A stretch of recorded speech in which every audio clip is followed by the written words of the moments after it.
giờ cho nhau những ngày vui. Mình là khi anh có em trong đời, lúc vắng em anh quên người ơi cùng anh bay xuống trong đêm dài, trong cơn say tình ai.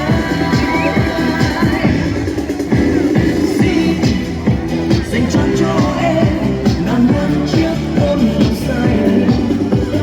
Xin ghi trên vai anh đừng buông lời để cánh tay. Xin dành trọn cho anh đừng đem giấc chia tình em cho ai.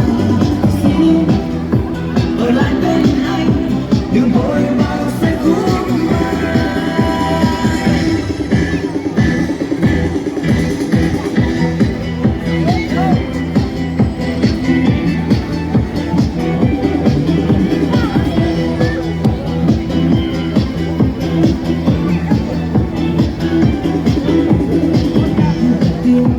Anh đã cho em rồi, hãy giữ anh bên em một đời.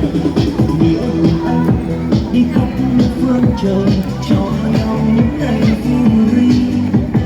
Để vui là khi anh có em trong đời, lúc vắng em anh quên người. Người ơi cùng anh bay xuống trong đêm dài, trong cơn say tình ai.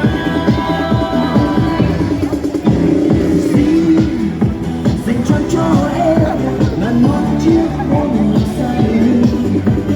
Xin ghi chặt vai anh đừng buông lời để cánh tay.